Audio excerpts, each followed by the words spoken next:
Bonjour à tous, vous m'entendez bien?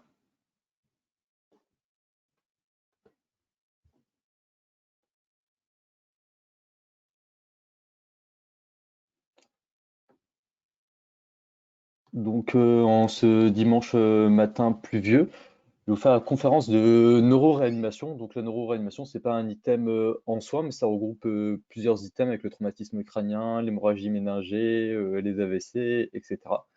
Donc le but de cette conférence, c'est de voir les différences de prise en charge entre les différentes pathologies. Parce que les objectifs tensionnels, les différents objectifs et les thérapeutiques sont un peu différentes. Donc le fait de tout voir en même temps, ça va vous permettre de, de mieux comprendre ces différences. Donc on commence par un petit cas clinique. C'est une patiente, vous êtes appelé alors que vous êtes de garde au SAMU pour une patiente qui est dans le coma. Quand vous arrivez, elle a vraiment l'air d'être dans le coma, vu que vous la côté Glasgow 3. Antécédent de céphalée importante il y a 2 jours.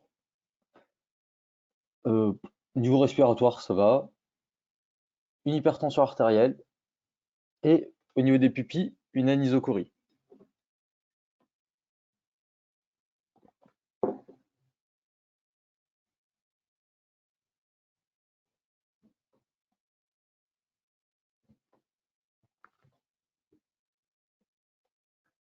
Donc, quelle thérapeutique mettez-vous en place rapidement?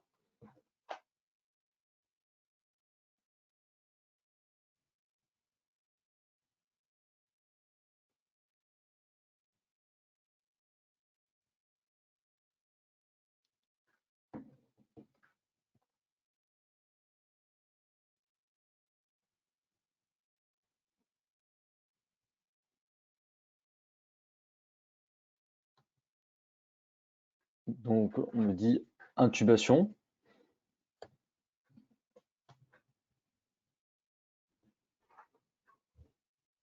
Donc, là, l'item, euh, c'est un peu litigieux, hein, je l'ai fait exprès pour qu'on puisse en discuter. En fait, la patiente, elle est Glasgow 3, donc rien que ça, c'est une indication à l'intubation. Mais il y a une autre chose, c'est elle a eu une anisocorie. Donc ça, c'est un signe d'engagement, donc d'HTIC. Donc, faire un traitement d'HTIC. L'anisocorie, elle peut régresser juste avec la mise au repos du cerveau, donc avec une anesthésie générale. Et donc en pratique, on n'est pas forcé de faire sérum salé hypertonique ou le mannitol. La séquence, c'est j'ai quelqu'un en anisocorie, la première chose que je fais, c'est je l'intube. Faut pas se dire je lui fais passer du sérum salé hypertonique, du mannitol. Les, les osmothérapies, c'est utile uniquement si le patient est déjà sédaté et que son cerveau est déjà mis au repos. S'il n'est pas mis au repos, ces thérapeutiques, elles servent à rien. Donc, toujours la première thérapeutique d'un patient qui a un HTIC aigu, enfin, moi je parle de l'HTIC aigu, c'est c'est de mettre le patient dans un coma artificiel, sous anesthésie générale. Donc, et l'intuber pour protéger ses voies aériennes. Et ensuite, si l'anisocorie persiste ou la midriase bilatérale, enfin les signes d'engagement persistent, on peut avoir recours au sérum salé hypertonique ou au mannitol. Donc ça, on va voir un petit peu après comment ça marche.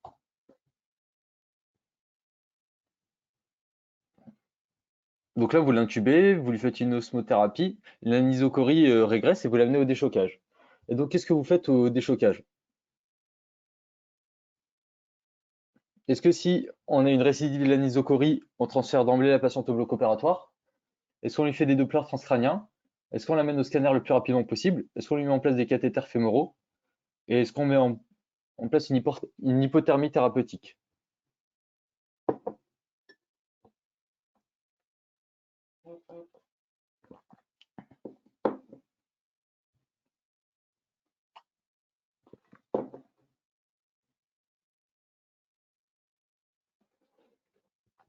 Donc, en fait, il y a plein de réponses. Donc, je vois que ça fait un petit peu discuter. Donc, en fait, rien qu'avec l'énoncé, il faut savoir quelle pathologie on suspecte. ça, c'est un cas clinique typique d'hémorragie méningée, avec des céphalées brutales, et avec coma dans les jours qui suivent, et une hypertension artérielle. Mais bon, même si c'était pas une hémorragie méningée, la prise en charge, elle serait identique. Donc en fait, la réponse, c'était BC. On ne va pas transférer la patiente au bloc opératoire s'il y a une récidive de l'anisocorie. S'il y a une récidive de l'anisocorie, on refait une osmothérapie. Soit on fait du mannitol, soit on fait du sérum salé hypertonique pour que cette anisocorie régresse. Mais le problème, on pense que la patiente a un saignement dans sa tête, quelle que soit la cause. Il faut savoir où est le saignement. On ne peut pas faire une craniectomie totale à la patiente. Donc ça, c'est pas faisable. Il faut savoir où est localisé le saignement, si un hématome est évacué, et surtout, est-ce qu'il y a un anévrisme et, et comment on peut traiter cet anévrisme? Est-ce qu'on va le clipper? Est-ce qu'on va l'emboliser? Parce que si on évacue un hématome sans sécuriser l'anévrisme, bah, ça risque de faire exploser l'anévrisme et là, c'est mort de la patiente sur table, d'emblée. Donc, c'est pas possible d'amener la patiente au bloc sans d'autres éléments. On fait un Doppler transcrânien dans tous les cas. C'est pas parce qu'on n'a pas qu'on n'a pas d'anisocorie qu'on n'a pas d'HTIC. Et le Doppler transcrânien, c'est quoi? C'est on met la sonde d'échographie, on regarde l'artère cérébrale moyenne et on mesure ses vitesses. Et à partir de ces vitesses, on peut avoir une idée de la pression intracrânienne. Le but, si la patiente va bien, c'est de l'amener au scanner le plus rapidement possible pour essayer de comprendre ce qui se passe dans sa tête. Est-ce qu'il y a un saignement? Est-ce que c'est une hémorragie méningée? Un hématome intraparenchymateux, etc. L'étendue des lésions, parce que en fait, en fonction des lésions, je me rappelle plus de l'âge de la patiente. Bon, je vous l'ai pas mis, mais si c'est une patiente qui est âgée et qui a des lésions sur des lésions amyloïdes avec un saignement profond, etc., des choses de très mauvais pronostic, ben, on peut se dire c'est trop grave et on ne va pas plus loin dans la prise en charge. Alors que si c'est un anévrisme qui peut être clippé facilement ou embolisé, etc., bah, la thérapeutique sera différente. Là, ça sert à rien de mettre des cathéters fémoraux. Euh, la patiente, ce qui va la sauver, c'est de contrôler cette pression, cette hypertension intracrânienne et d'arrêter le saignement s'il y en a un et de sécuriser l'anévrisme s'il y en a un. Donc là, il faut juste lui mettre des voies veineuses périphériques, l'amener au scanner, faire un scanner injecté, d'abord non injecté, puis injecté pour localiser le saignement, et transférer la patiente au bloc opératoire. Et au bloc opératoire, pendant que les chirurgiens opèrent, ben, on peut mettre en place des cathéters artériels, des voies centrales si besoin. Mais là, globalement, la patiente, elle est monodéfaillante neurologique, hein. Elle n'avait pas de problème respiratoire, elle n'avait pas de problème hémodynamique, elle avait une hypertension réactionnelle à l'HTIC.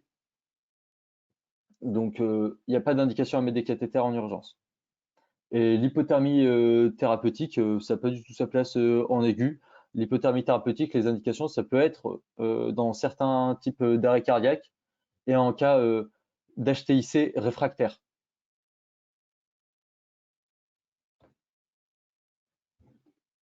Donc la patiente elle est bradycarde, vous faites un ECG que vous retrouvez sur votre écran, réalisé par Mike Cadogan, hein. Donc je vous laisse le regarder un petit peu.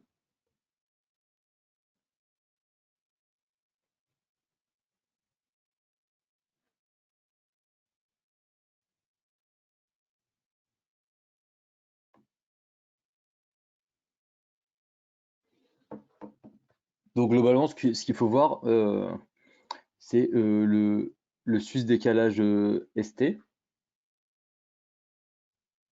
un peu diffus. Donc que faites-vous? Transfert en coraux, mise en place d'une double anti-agrégation plaquettaire, mise en place d'Isuprel, comme elle est bradycarde. Est-ce qu'on fait une ETT ou est-ce qu'on met en place de l'atropine?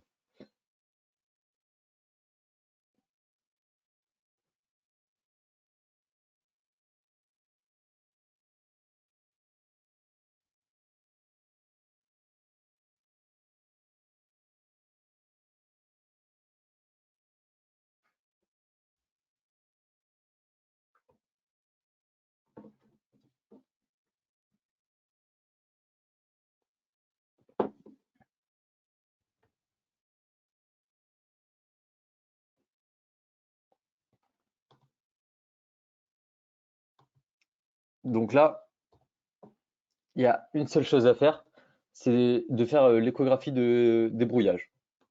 Donc en fait déjà, c'est un peu ce que je vous ai dit hier. La patiente, elle est bradycarde, mais on n'a pas de signe de mauvaise tolérance. Et du coup, il n'y a pas d'indication à accélérer la patiente s'il n'y a pas de symptomatologie. La patiente, elle fait un problème neurologique. Donc, on peut dire la bradycardie et les réflexes à son phénomène neurologique, soit à l'HTIC, soit à l'hémorragie méningée. Et le piège ici, c'est de se dire, elle fait un infarctus, je la double anti-agrègue, et je la mène en salle de Coro. Parce que si vous l'amenez en salle de Coro, c'est-à-dire double anti-agrégation et anticoagulation curative. Sauf que chez quelqu'un qui saigne dans sa tête, ça peut être délétère. Et c'est délétère. Et en fait, ça, c'est le piège. C'est vous faites l'échographie et vous voyez ça.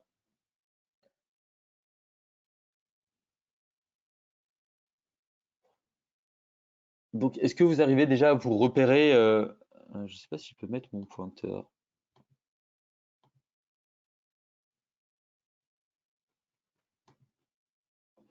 En fait, là, c'est une coupe apicale 4 cavités. Vers le haut de l'écran, là où il y a marqué réanimation médicale, vous avez l'apex. La première cavité que vous voyez, euh, c'est le ventricule gauche. Il y a la valve mitrale et il y a l'oreillette gauche. Et les cavités droites, on les voit un petit peu moins bien. On voit en fait que le ventricule gauche, il est très dilaté et il est ce qu'on appelle ballonisé. Donc ça, c'est une image typique d'une pathologie qui s'appelle le Takotsubo, la cardiopathie de stress.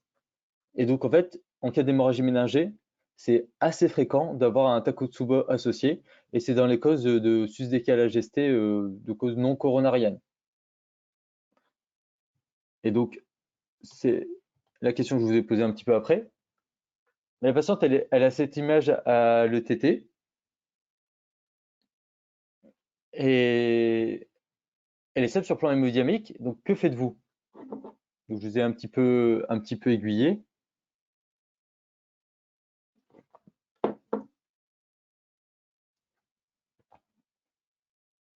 Donc, ouais, en fait, il faut faire une imagerie cérébrale en urgence. Ce Takotsubo, c'est réactionnel à l'hémorragie méningée. Et, et du coup, il faut faire une imagerie cérébrale. Et en fait, c'est le scanner, hein. L'IRM, on l'a fait. Les seules indications en urgence de l'IRM, c'est l'AVC en phase aiguë parce que ça a conditionné la mise en place du traitement. Mais pour tous les autres saignements, le scanner, il fait les choses très bien. C'est beaucoup plus rapide. Donc, il n'y a pas de temps à perdre à faire une IRM. Donc, jamais d'IRM en urgence dans la neuroréanimation. La seule fois où on en fait, c'est l'AVC phase aiguë. Parce qu'il faut se dire, en fait, pour l'IRM, on n'a pas le droit aux objets métalliques. Donc, c'est-à-dire tous les pots seringues de réanimation, ils ne peuvent pas rentrer à l'intérieur. Il faut mettre des raccords, des prolongateurs de plusieurs mètres. Il faut brancher la patiente à un respirateur qui ne contient pas de métal, qui est assez ancien, et ça dure quasiment 1 heure. Donc, entre le temps de la préparer pour l'IRM et le temps de faire l'IRM, vous allez avoir largement plus d'1 heure pour avoir des informations qui ne sont pas forcément utiles. Et donc, le traitement, l'examen à faire en première intention, c'est toujours le scanner, plus ou moins injecté en fonction de ce qu'on retrouve. Donc en fait, vous faites scanner cérébral injecté qui retrouve une hémorragie méningée, Fisher 4, donc avec inondation ventriculaire, sur une rupture d'un anévrisme de l'artère communicante antérieure. Il existe des signes d'HTIC scanographique. Que faites-vous? Est-ce que vous mettez en place une pression intracrânienne invasive avant le bloc? Est-ce que vous traitez est-ce que le traitement de première intention est endovasculaire? Est-ce que vous maintenez la patiente à plat strict? Est-ce que vous faites un traitement par nimodipine? Est-ce que vous faites une artério?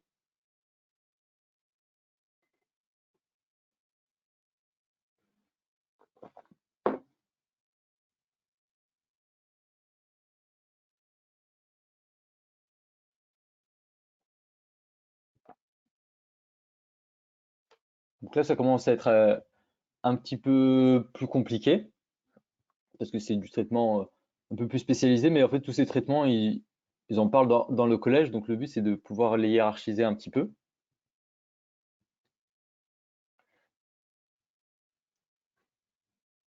Et donc, en fait, là, le traitement, il y a une hémorragie méningée avec une inondation ventriculaire parce qu'elle est Fisher 4, mais il y a pas d'hématome. Donc, au niveau traitement neurochirurgical, on n'a pas grand-chose à faire. Donc là, vous avez cette patiente qui a des signes d'HTIC. Donc, le but, c'est de vraiment traiter cet HTIC. Mais il faut avoir un monitorage continu de cette pression intracrânienne pour pouvoir la traiter. Parce qu'on ne peut pas se permettre de répéter les Dopplers toutes les 10 minutes. Et en plus, c'est compliqué à faire. On n'a pas toujours de fenêtre et c'est des estimations.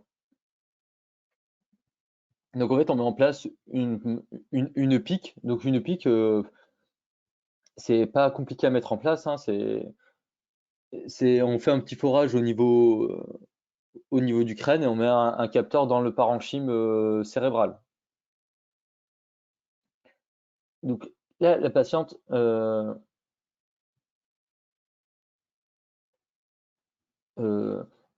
elle a une rupture d'anévrisme et probablement que c'est un ressaignement. Souvent, l'hémorragie méningée, ça se passe en deux phases. Si on a d'abord des céphalées très aiguës qui vont passer, et donc les patients ne vont pas forcément consulter. Et le plus grave, c'est le ressaignement. Et c'est pour ça quand il y a un énoncé avec une patiente qui s'est plainte de céphalée intense il y a 2 jours et qui là est retrouvée dans le coma, il faut se dire en fait c'est le ressaignement de l'hémorragie méningée qui est toujours plus grave que le premier. Et donc là, le but c'est d'éviter que l'anévrisme ressaigne. Et donc il faut sécuriser l'anévrisme. Historiquement, les anévrismes, s'ils étaient sécurisés par voie chirurgicale, mais en fait, c'est assez compliqué, c'est très invasif. Et maintenant, la majorité des anévrismes, ils sont sécurisés par voie endovasculaire. Il existait encore des indications à sécuriser l'anévrisme par voie chirurgicale quand ils sont très volumineux, qui ne sont pas accessibles par voie endovasculaire, s'il y a un hématome massif associé. Mais faut qu'il y ait un neurochirurgien expérimenté qui sache le faire. Donc la patiente, il faut toujours la garder demi-assise au moins à 30 degrés pour favoriser le retour veineux au niveau cérébral et donc diminuer la pression intracrânienne. Euh, il faudra introduire un traitement par nimodipine pour prévenir le vasospasme. Donc ça, on en parlera un petit peu tout à l'heure. Et la réalisation de l'artériographie, c'est pareil, c'est un petit peu litigieux. Il n'y a pas d'indication à faire d'artériographie. Euh, on dit que c'est le gold standard pour le diagnostic des anévrismes. Mais en fait, si on le voit au scanner, il n'y a pas d'indication à faire une artério diagnostique. Mais par contre, ça peut être une indication à faire une artério thérapeutique pour emboliser l'anévrisme.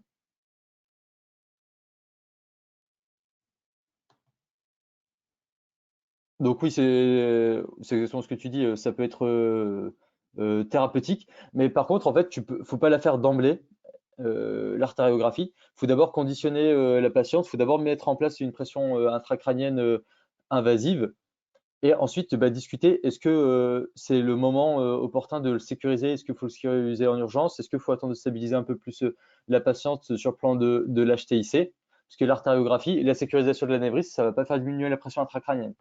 Et surtout, c'est pour faire une artériographie, il faut que la patiente, elle soit à plat complet. Donc je dis la patiente parce que là, dans le cas clinique, c'est la patiente, hein. Si c'est un patient, c'est la même chose. Donc il faut que le patient soit à plat. Et donc ça risque d'augmenter la pression intracrânienne.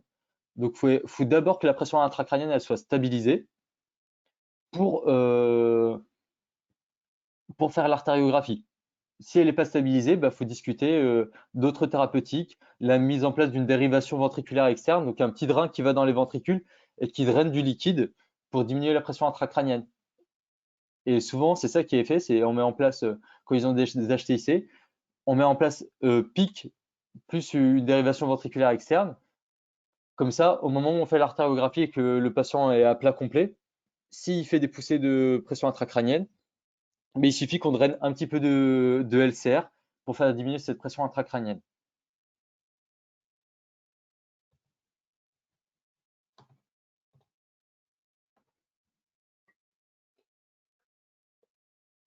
Donc on lui met en place. Est-ce qu'on pourrait pas lui faire la DVE maintenant? Euh, Si, ça peut. La question peut se poser.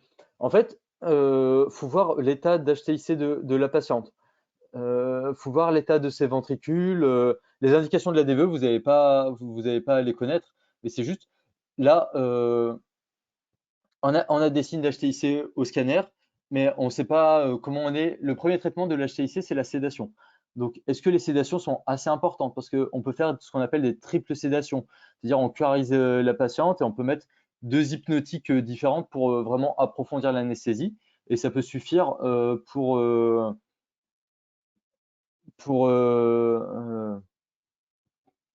pour traiter l'HTIC. Si ce n'est pas suffisant, on va mettre en place la DVE. Des fois, sur certains scanners, sur certaines images, on discute avec les neurochirurgiens et les neuroradiologues et on peut dire d'emblée, bah, là, c'est sûr il y a énormément d'HTIC. Le traitement médical, il va être compliqué, il faut d'emblée mettre en place la DVE. Donc là, si la DVE doit être mise en place, euh, elle est mise en place avant l'artériographie. Donc de ce côté-là, tu as raison. Là, c'est juste probablement que quand on a mis le capteur de pic, la patiente était plus en HTIC et qu'il n'y avait pas d'indication à mettre la DVE maintenant.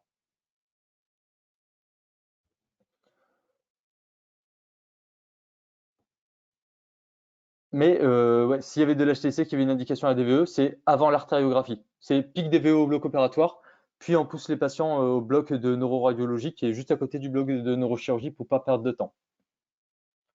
Donc là, petite question de cours. Quels sont les facteurs de risque de rupture d'anévrisme?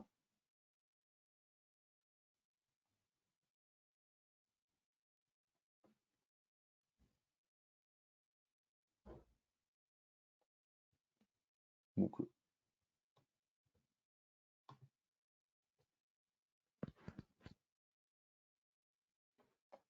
donc il n'y avait pas le sexe masculin. Bien joué, participant 2. Donc après, c'est assez classique, mais c'est vrai que les hémorragies méningères, on le voit plus fréquemment chez, chez les femmes. Ensuite, c'est facteur de risque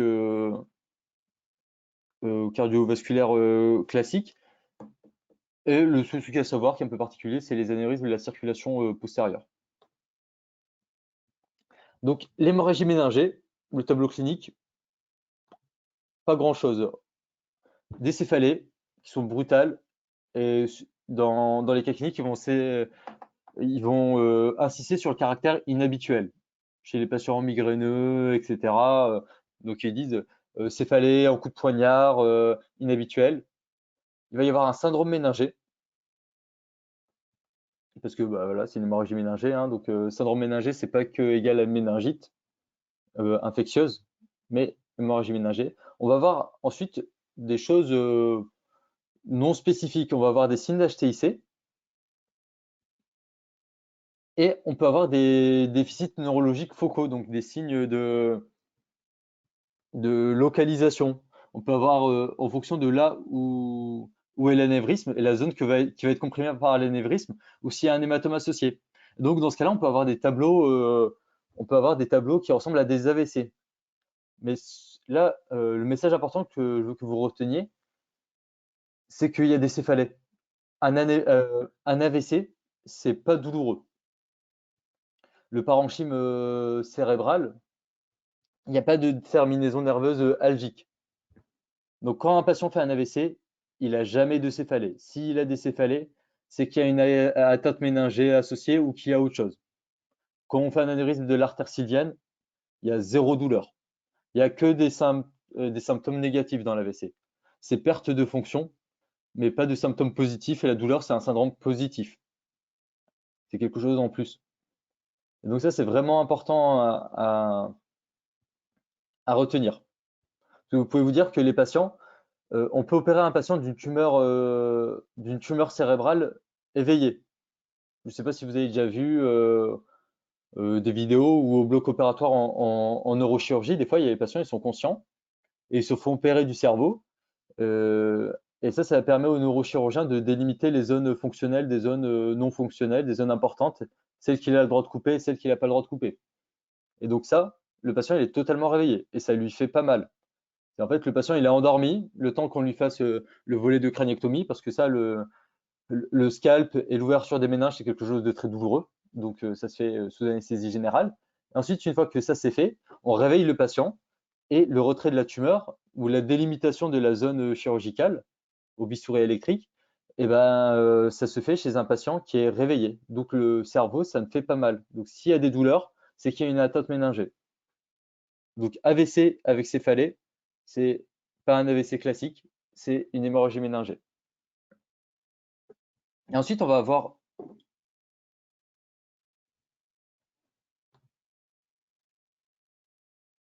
Tout à l'heure, tu as dit que la bradycardie était réflexe, mais il ne faudrait pas que la fréquence cardiaque augmente pour augmenter la PAM, pour augmenter la pression de perfusion cérébrale. Euh, Si, mais en fait, qui dit réflexe, ne dit pas que le réflexe est adapté. L'un des signes de poussée d'HTIC, c'est la bradycardie réflexe, et, et c'est un réflexe qui est délétère. C'est c'est une stimulation du système nerveux autonome qui va entraîner des bradycardies. Et quand les patients ils passent en mort encéphalique, ils font des bradycardies très importantes. Donc, ce n'est pas un phénomène compensatoire, c'est un phénomène réflexe dû au saignement. Mais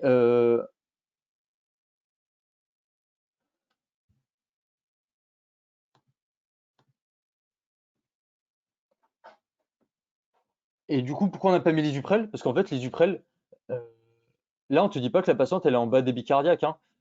Elle est en HTIC. Il faut maintenir une bonne pression de perfusion cérébrale. Mais si tu augmentes ton débit sanguin cérébral, tu vas augmenter ta pression intracrânienne. Et donc, en fait, et tu vas augmenter le saignement au niveau de ton anévrisme. Donc, en fait, j'en parlais un peu tout à l'heure de l'HTIC, mais c'est pas si tu augmentes ta perfusion, tu augmentes ta pression intracrânienne. Et du coup, tu augmentes ton HTIC. Et du coup, tu augmentes tes lésions. Et donc là, l'Isuprel, il servira à rien ou il va être délétère. Tu vas mettre de l'Isuprel si jamais le patient il se ralentit trop, il le tolère mal sur le plan hémodynamique. Et là, c'est que tu as une HTIC monstrueuse et que le patient il est en train de mourir. Mais je vais en parler un petit peu tout à l'heure quand je vais expliquer ce qu'est l'HTIC. Donc en fait, dans les signes extraneurologiques, il faut dire, il y a une chose qui s'appelle l'orage catécholaminergique et ça peut donner plein de signes cliniques différents et des fois opposés. Donc, on peut avoir des bradyes ou des tachycardies. On peut avoir des chocs cardiogéniques par cette décharge, cet orage adrénergique. On peut avoir le takotsubo, donc ça, c'est à retenir, la bollonisation du ventricule gauche. On peut avoir de l'HTA sévère. Et donc là, ça revient un peu ce que tu viens de dire. C'est la pression de perfusion cérébrale, c'est la pression artérielle moyenne moins la pression intracrânienne. Donc, pour essayer de conserver une pression de perfusion cérébrale, le corps, pour compenser, il va monter sa pression artérielle. On peut avoir des anomalies ECG un peu diverses. Et le piège, c'est qu'on peut avoir par l'irritation méningée euh, une hyperthermie, une fièvre, sans que ça soit infectieux. Et donc, faire attention, syndrome méningé avec des saignements, syndrome méningé avec fièvre. Et s'il y a des petites atypies, il faut faire attention et aller vers une hémorragie méningée et pas une méningite. Et dans tous les cas, si vous avez un syndrome méningé avec de la fièvre, vous cherchez les contre-indications à la ponction lombaire, donc les signes de focalisation et l'HTIC, qui vous feront contre-indiquer la ponction lombaire et vous feront réaliser une imagerie qui vous dira ben, il y a une hémorragie méningée. Donc, en cas de suspicion d'hémorragie méningée, l'examen à réaliser, c'est le scanner cérébral injecté. Donc, l'hémorragie méningée, le diagnostic se fait au scanner cérébral. non injecté. Le saignement, ça se voit sans injection. Si vous faites qu'un scanner injecté, vous n'allez pas voir le saignement parce que la prise de contraste peut ressembler au saignement. Donc, c'est scanner non injecté pour faire le diagnostic d'hémorragie méningée. Et une fois que vous le voyez, euh, vous voyez le saignement, vous faites une séquence injectée pour essayer de localiser l'anévrisme. Si jamais vous voyez l'anévrisme, vous discutez, est-ce que faut aller en urgence au bloc opératoire et on clip l'anévrisme de façon chirurgicale, ou est-ce que qu'il n'y a pas d'indication à aller au bloc opératoire pour une chirurgie en urgence et on fait une artériographie pour emboliser l'anévrisme. Et si jamais il y a une hémorragie méningée mais qu'on voit pas d'anévrisme, eh ben, il faut faire une artériographie. Ou on joue au IRM et en pratique, on fait une artériographie parce que c'est l'examen, le gold standard pour détecter les anévrismes. Par contre, si vous avez une suspicion d'hémorragie méningée, mais que vous voyez rien au scanner, c'est possible. Vous faites une ponction lombaire. S'il n'y a pas de saignement au niveau de la ponction lombaire, on n'a pas d'HSA, d'hémorragie méningée, hémorragie sous-arachnoïdienne, c'est la même chose, hein. Et s'il y a du sang, eh ben, on a nos diagnostics positifs d'hémorragie méningée.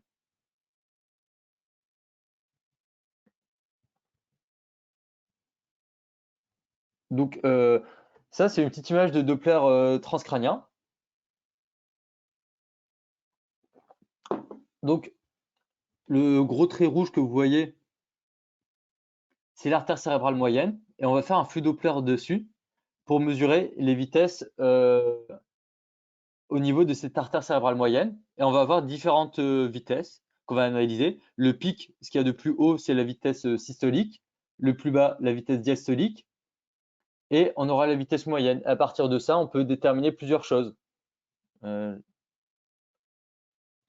on peut, euh, on peut voir s'il y a des signes d'HTIC. On peut voir s'il y a des signes de vasospasme.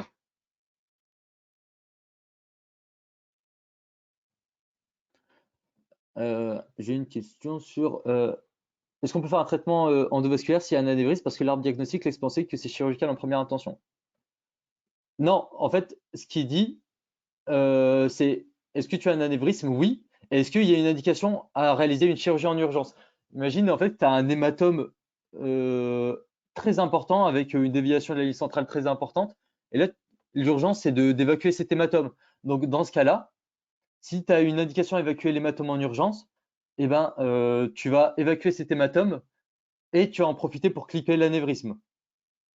Mais ça, c'est quelque chose d'assez risqué en fait d'évacuer un hématome alors qu'il y a un anévrisme qui est pas sécurisé. Donc, il faut que l'expérimentateur, ouais, le chirurgien, on va dire, il soit très expérimenté et qu'il sache faire ça parce que s'il n'arrive pas à clipper l'anévrisme, c'est mort sur table. Et en gros, c'est si tu as un anévrisme et qu'il n'y a pas d'indication autre à réaliser une intervention, et ben là, tu vas aller à l'artériographie pour emboliser l'anévrisme.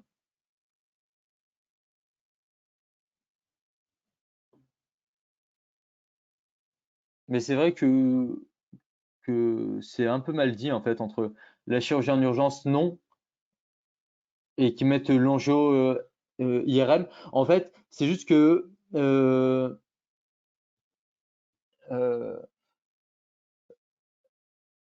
en fait, quand tu fais une artériographie, tu as toujours une part diagnostique, même si tu le vois au scanner, et tu fais ta deuxième partie un peu thérapeutique. Et tu en as d'autres qui vont vouloir caractériser l'anévrisme par une angio IRM, parce qu'il n'y a jamais d'urgence à la minute à emboliser l'anévrisme, parce que tu fais des traitements médicaux d'abord pour contrôler la pression artérielle, la pression intracrânienne, etc., pour minimiser le risque de saignement. Et ensuite, tu embolises l'anévrisme. Mais ça ne se fait pas en urgence, ça se fait dans les 24-48 heures.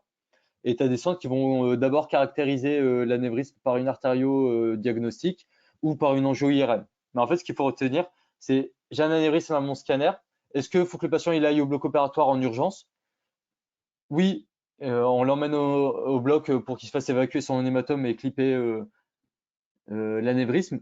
Si c'est pas le cas, eh ben, c'est une indication à traiter son anévrisme de manière endovasculaire, mais souvent il n'y a pas d'urgence à le faire à la minute.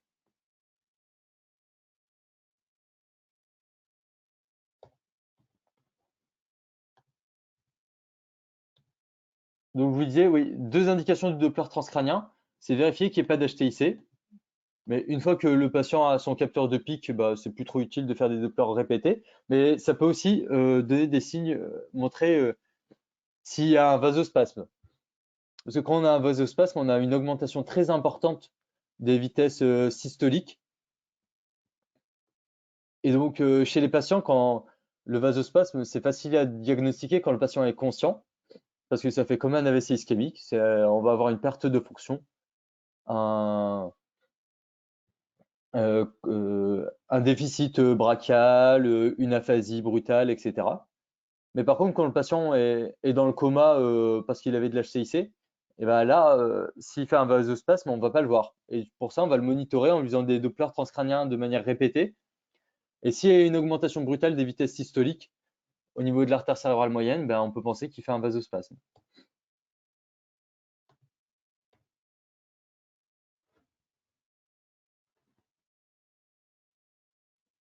Donc en fait, vous transférez la patiente en réaneurochir,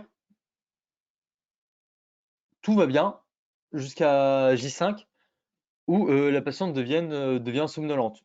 Qu'est-ce que vous devez évoquer?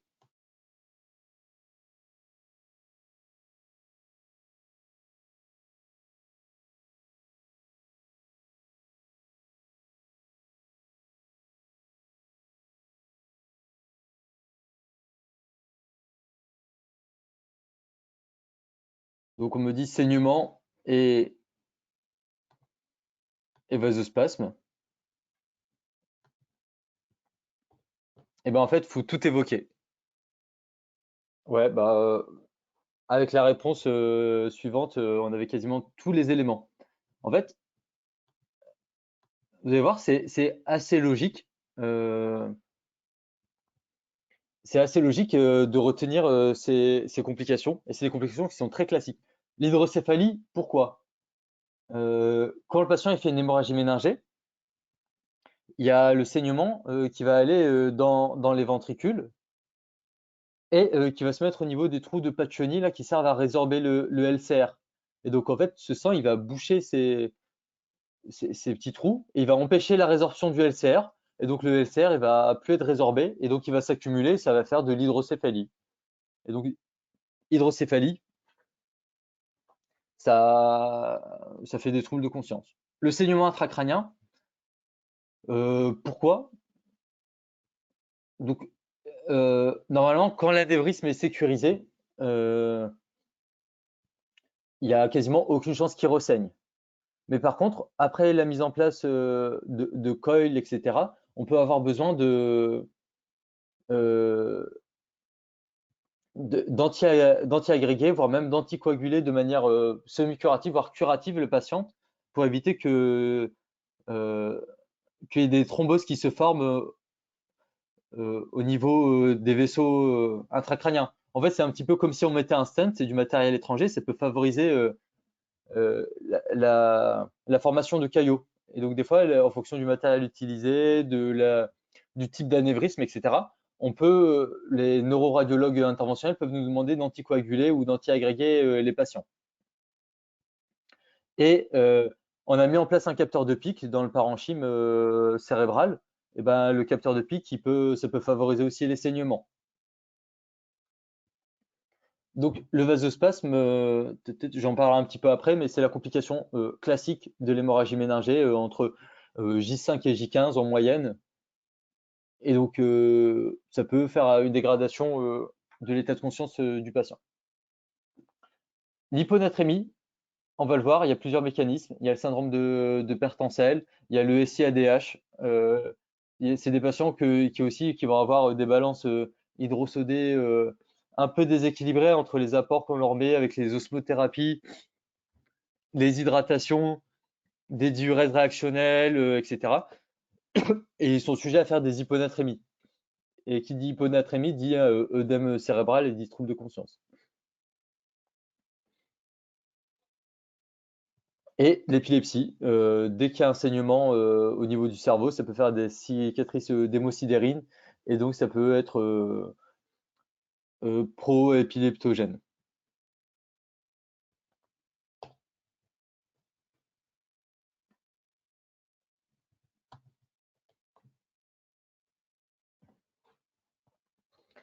Donc, les complications neurologiques aiguës, c'est la récidive hémorragique. C'est dans les 72 heures et là, il y a une très forte mortalité. Donc, l'hémorragie méningée, si elle n'est pas diagnostiquée lors du premier saignement, eh ben, on a un très mauvais pronostic sur le deuxième saignement. Par contre, attention, là, je parle de récidive hémorragique, de ressaignement de l'anévrisme. C'est à distinguer du saignement parce que le patient, ensuite, lors de sa prise en charge, il va faire un hématome ou il va saigner parce qu'on l'a mis sous bi-anti-agrégation.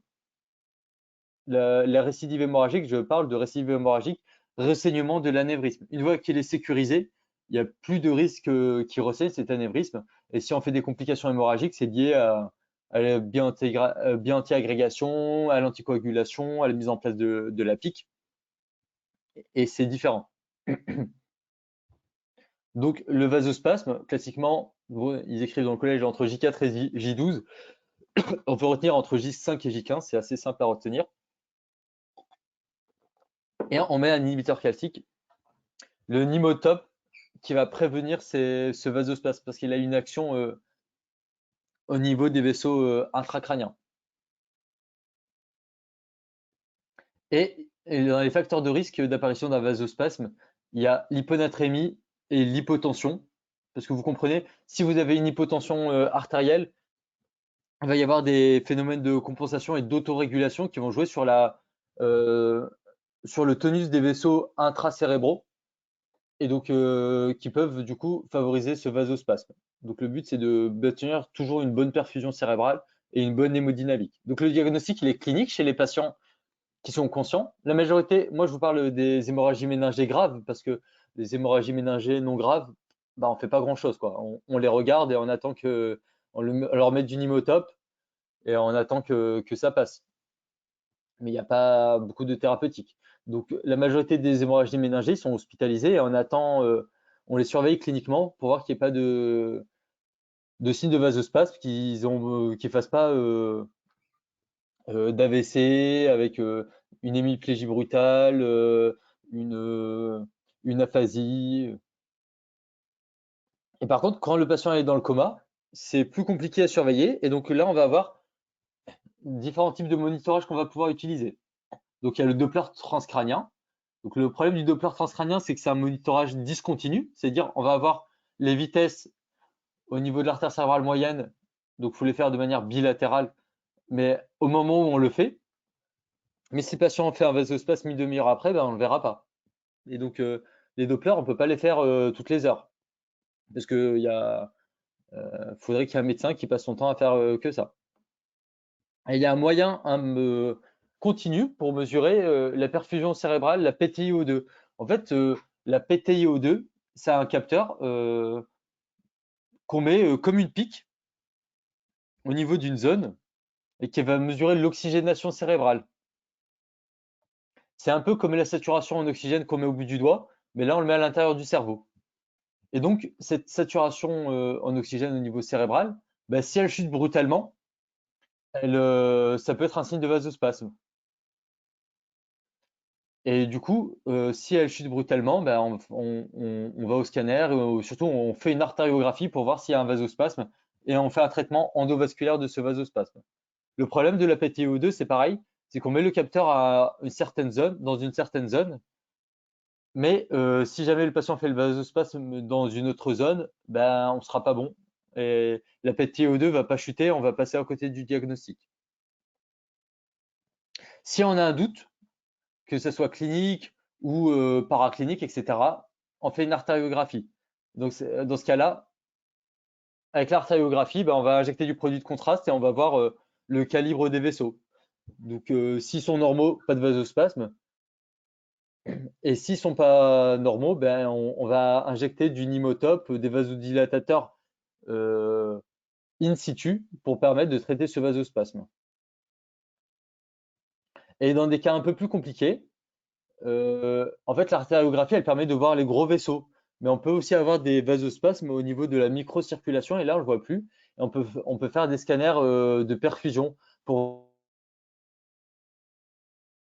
voir s'il y a des mismatchs au niveau de la perfusion avec des zones cérébrales qui sont hypoperfusées. Donc le vasospasme, c'est vraiment la complication à connaître. Ensuite, on a l'hydrocéphalie aiguë, donc c'est ce que je vous ai expliqué tout à l'heure, c'est la mauvaise résorption du LCR qui va entraîner une hydrocéphalie et donc ça va entraîner des troubles de conscience.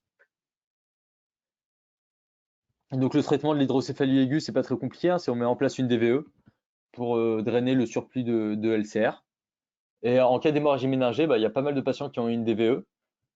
Et si jamais c'est pas suffisant, enfin si jamais on n'arrive pas à sevrer la DVE, bah, c'est des patients qui peuvent avoir une dérivation ventriculaire euh, définitive, une dérivation ventriculo-péritonale qui va permettre de drainer le LCR parce que eux, ils en sont plus capables tout seuls.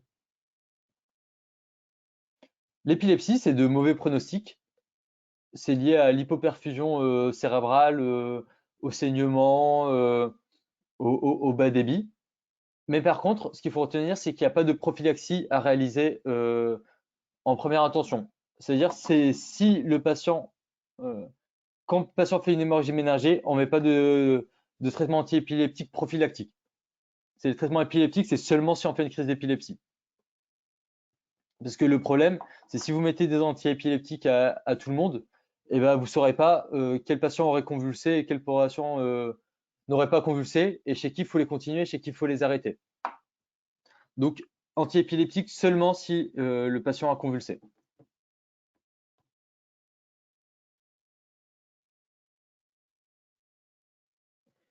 Donc, je reviens juste un petit peu sur l'énoncé, parce que c'est la suite de l'énoncé. Du coup, je vous disais qu'à J5, elle devient somnolente, et vous lui faites ce scanner. Grosso modo, en réanimation neurochirurgicale, dès que le patient va un peu moins bien, on va au scanner. Parce qu'il n'y a jamais de tableau typique, même si on a une grosse suspicion de vasospasme, on va quand même aller facilement au scanner parce que c'est rapide d'aller au scanner et on ne veut pas passer à côté d'un saignement.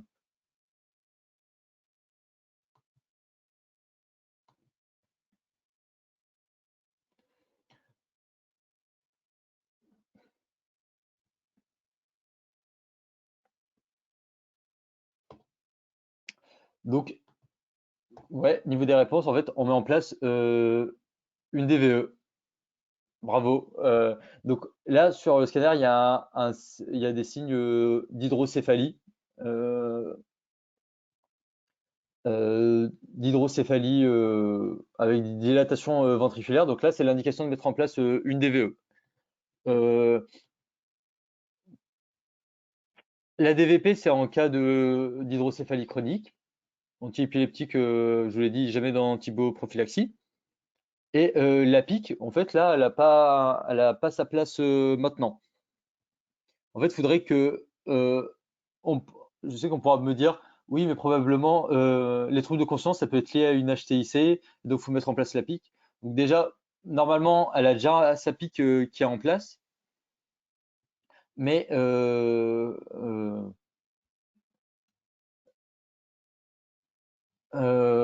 comment dire, cliniquement, on aurait des signes de focalisation, on aurait une HTIC due à une hydrocéphalie aiguë, il faudrait que en fait, la dilatation elle soit vraiment importante et qu'on ait des signes scanographiques d'HTIC. On peut réaliser des Dopplers pour voir s'il n'y a pas d'HTIC. Donc là, c'est pas une indication à mettre en place une PIC. Et en plus, en fait, quand vous allez aller au bloc opératoire pour mettre en place la DVE, bah, quand on met en place la DVE, on a une mesure instantanée de la pression intracrânienne. Et donc, avec la mise en place de la DVE, on peut mettre en place une PIC si jamais on estime qu'il y en a besoin.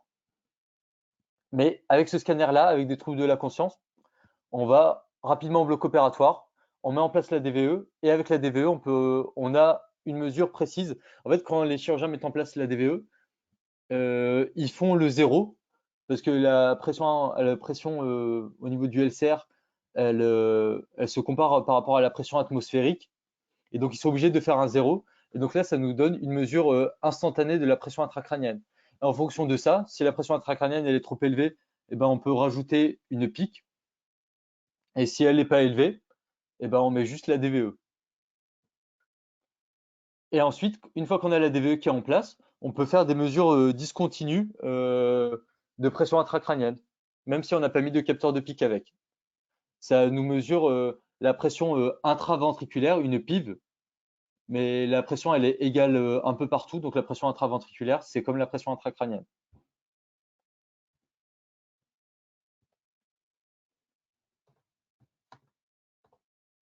Donc les différentes dérivations, donc ça, ils en parlent dans le collège de neurochirurgie.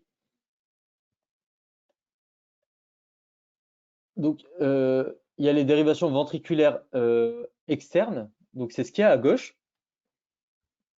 On met un petit capteur euh, à l'intérieur du ventricule, d'un ventricule, et il y a un cathéter qui sort et qui est branché à une sorte de pompe. Donc là, vous voyez ce qu'est en train de faire la personne là avec ses gants, c'est elle fait le zéro, l'échelle zéro, pour dire on se met au niveau de l'oreille et on dit c'est là qu'on a notre zéro. Et ensuite, en fonction de ce que donne, de l'état de conscience du patient, de ce que produit, de ce qui est drainé par la DVE, on va bouger la réglette qui est à droite, là où il y a la flèche bleue à double sens. Et en fonction du niveau de la DVE, on va plus ou moins drainer de LCR. Donc si le patient fait des troubles de conscience, eh ben, on va augmenter l'aspiration au niveau de la DVE. Donc on va mettre par exemple, si la DVE est à 0, eh ben, on va la mettre à -5 pour entraîner un drainage de LCR et diminuer l'hydrocéphalie. Et au contraire, si le patient va bien, ben, le but c'est d'essayer de diminuer au maximum le drainage par la DVE pour essayer de sevrer la DVE. Donc si le patient est à 0, on va le passer à 5, à 10, puis à 15.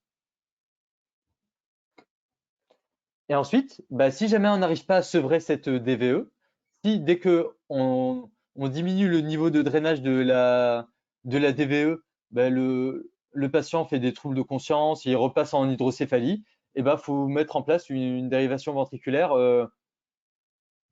à plus long terme. Et donc dans ce cas-là, euh, il va falloir que cette dérivation elle soit interne pour éviter le risque d'infection. Parce que l'une des principales complications de la DVE, c'est on a un capteur qui est à l'intérieur du cerveau, un drain qui est à l'intérieur du cerveau et qui est branché à une pompe qui est à l'extérieur. Du coup, vous comprenez que c'est très à risque de méningite. Là, c'est une autoroute pour les bactéries. Et donc, pour diminuer ce risque, et c'est pas très confortable pour le patient, hein, pour se balader dans la rue avec ce capteur qui sort de la tête, c'est pas pratique. Et du coup, si on n'arrive pas à sevrer cette DVE, on va l'internaliser. Donc le moyen le plus classique, c'est l'image à droite, c'est de le drainer au niveau péritonéal. Parce que le liquide va aller avec le liquide intrapéritonéal et il n'y a pas besoin de le rejeter à l'extérieur. Et en fait, il y a une valve qui est réglée en fait pendant l'hospitalisation. Le neurochirurgien il va mettre en place la DVP. Souvent, c'est des patients qui ont une DVE et donc il va internaliser cette DVE pour en faire une DVP. Il va régler une valve pour régler le niveau d'aspiration qui est optimal pour le patient. Mais il y a d'autres types de dérivations. Il y a la lombopéritonéale. Et donc, en fait, je vais dire en cas d'hydrocéphalie, on met des DVE et dans certains cas, on peut mettre des DVP. Donc, des drains, des DLE, des drains lombaires externes, excusez-moi, pas des. C'est comme une DVE, mais sauf qu'au lieu de drainer au niveau du cerveau, on draine au niveau du LCR, comme si on faisait une ponction lombaire. Donc ça peut être utile quand les patients ils peuvent pas avoir de DVE. Par exemple, s'ils ont un trauma crânien trop délabrant et qu'il n'y a pas de voie d'abord, s'ils ont déjà eu une méningite avec la DVE et qu'on veut changer de site, et ben on peut mettre un drain lombaire externe et ça a exactement le même fonctionnement qu'une DVE classique. Et donc, du coup, pour internaliser, on peut faire pareil avec un drain lombo-péritonéal. Et il y a une autre chose qui existe, c'est le drain ventriculo-atrial. Et donc là, ça va au niveau de l'oreillette. Bon, après, au niveau technique et tout, c'est un peu compliqué. Il y a pas à connaître. Il faut juste savoir que en cas de pathologie aiguë, on va mettre une DVE, donc dérivation ventriculaire externe, ou une DLE, une dérivation lombaire externe. Et que si c'est plus chronique, bah, faut internaliser ces dérivations.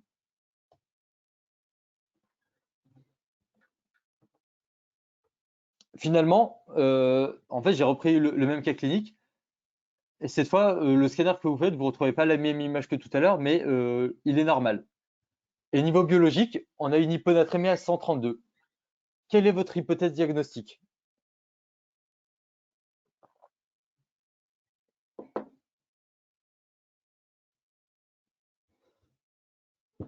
Est-ce que ça peut être de la iatrogénie?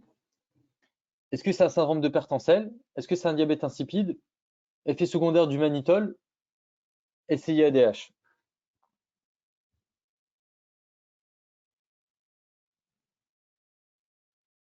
Donc, on me dit syndrome de Pertencel, SIADH.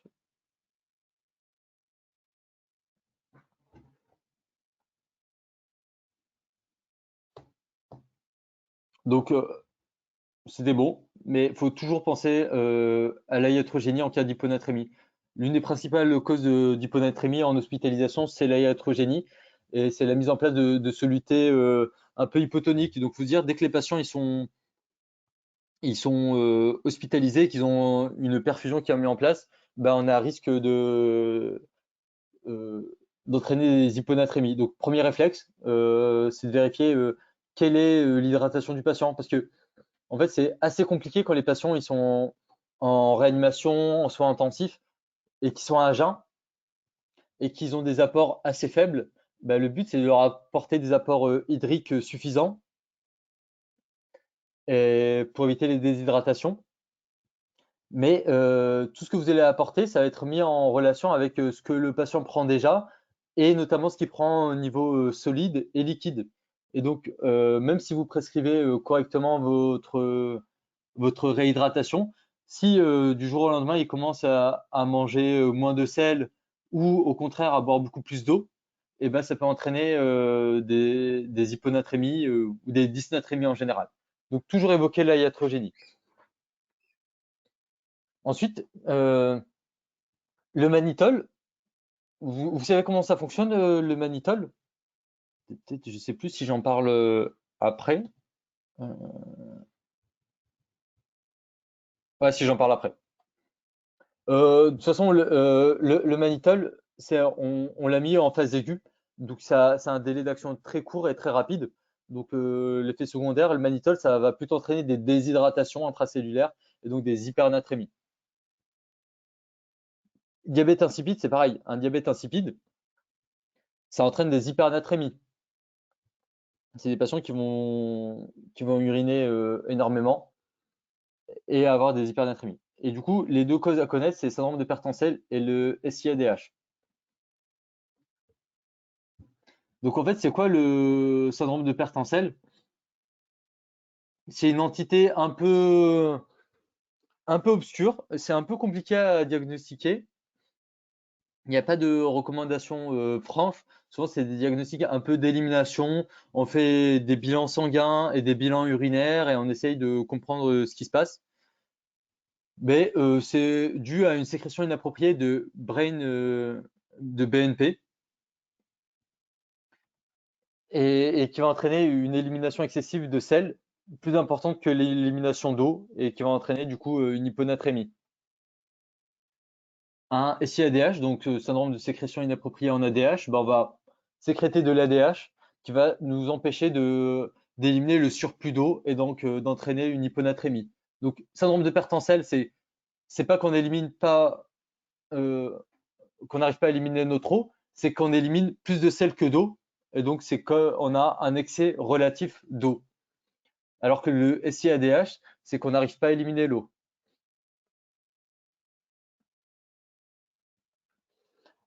toujours évoquer la iatrogénie en cas d'hyponatrémie. Donc, est-ce qu'on a des médicaments qui vont entraîner des hyponatrémies, comme les ISRS, c'est une cause de SIADH, donc les inhibiteurs de la recapture de la sérotonine. Est-ce que c'est une réhydratation qu'on a mis par la perfusion euh, qui est inadaptée? Donc, dans les complications euh, non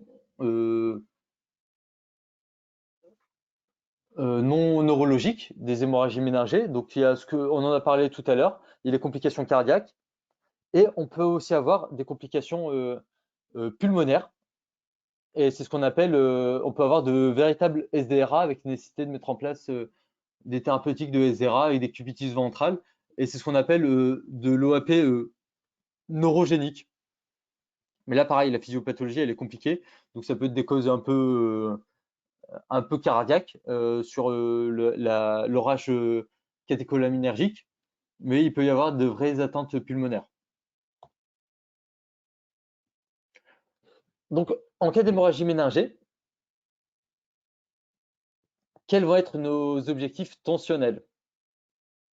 Donc, quand je parle de tensionnel, on a différentes tensions. On a la pression intracrânienne. Donc, la pression intracrânienne, il faut qu'elle soit normale. Et pour qu'elle soit normale, c'est inférieur à 20 mm de mercure. Ensuite, ce qu'on va monitorer, c'est la pression de perfusion cérébrale. C'est la pression de perfusion cérébrale, c'est la pression artérielle moyenne moins la pression intracrânienne. Et l'objectif de cette pression de perfusion cérébrale, elle est comprise entre 50 et 70 mm de mercure.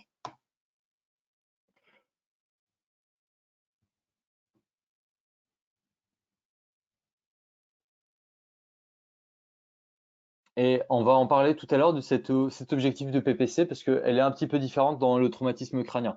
Mais on n'a pas des objectifs, initialement, on a des objectifs tensionnels, mais assez rapidement, euh, une fois qu'on a en place notre capteur de pic, eh ben, on va pouvoir calculer de manière constante la pression de perfusion cérébrale parce qu'on a notre pression artérielle qui est mesurée soit au brassard, soit avec un cathéter artériel. Et on peut même demander au scope de nous afficher d'emblée la pression de perfusion cérébrale. Et c'est ce qui nous intéresse, nous. Donc, objectif de pression de perfusion cérébrale entre 50 et 70 mm de mercure. L'HTIC, c'est défini par une pression intracrânienne supérieure à 15 mm de mercure. Et donc là, vous allez toujours avoir cette discordance entre 15 mm de mercure et 20 mm de mercure. En fait, en pratique, on prend toujours le chiffre de 20 mm de mercure parce que c'est à partir de là qu'il y aura un retentissement clinique.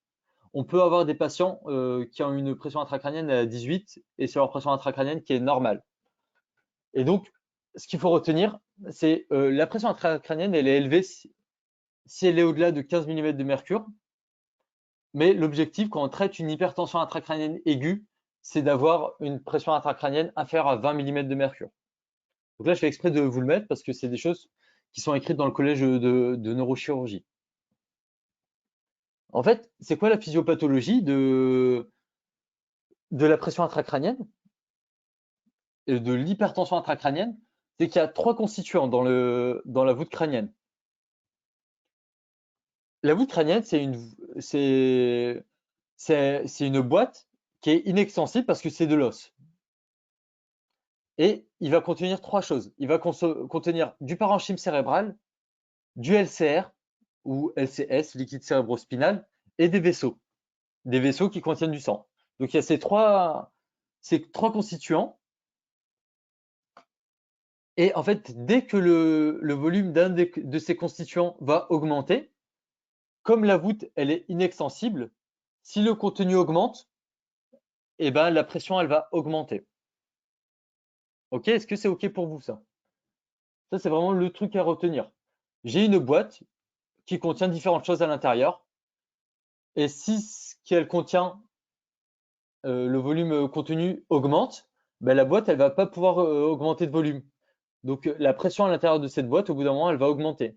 Donc est-ce que cette augmentation de volume, elle va être due à une augmentation du volume du parenchyme cérébral. Et donc ça peut être dû à des hématomes, à des abcès, à des tumeurs. Est-ce que c'est une augmentation du contenu de LCR? Et donc ça va être de l'hydrocéphalie. Ou est-ce que ça va être une augmentation du volume sanguin cérébral? Et donc il y a une diminution du retour veineux, par exemple en cas de thrombophlébite.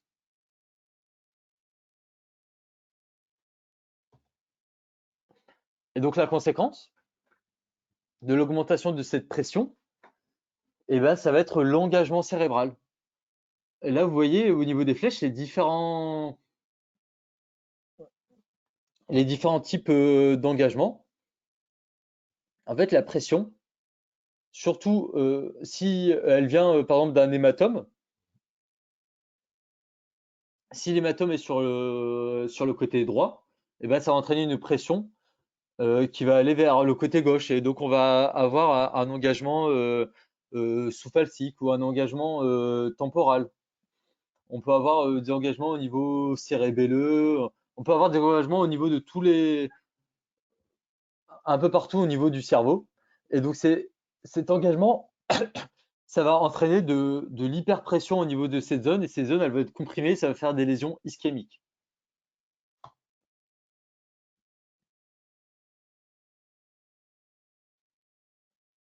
Et du coup, les conséquences, c'est si la pression intracrânienne augmente, la pression de perfusion cérébrale, elle va diminuer. Et donc, si on a une diminution de la pression de perfusion cérébrale, ça va entraîner de l'ischémie cérébrale. Et le problème, quand on fait de l'ischémie, il y a de la destruction cellulaire et on va avoir de l'œdème lésionnel. Et du coup, cet œdème va augmenter l'hypertension intracrânienne. Et donc, on se retrouve avec un cercle vicieux de j'ai de l'hypertension intracrânienne, ça diminue la pression de perfusion cérébrale, et du coup, mon cerveau, il est mal perfusé. Du coup, mon cerveau, il est mal perfusé, il va être ischémié. Les lésions d'ischémie vont entraîner l'apparition d'œdème, et cet œdème va augmenter mon volume cérébral et va augmenter ma pression intracrânienne qui va augmenter mes lésions. Et c'est le cercle vicieux et ça va se majoriser avec euh, ça va majorer l'HTIC. Et donc, il faut essayer de casser cette spirale d'HTIC. Donc, moi, je parle d'HTIC aigu.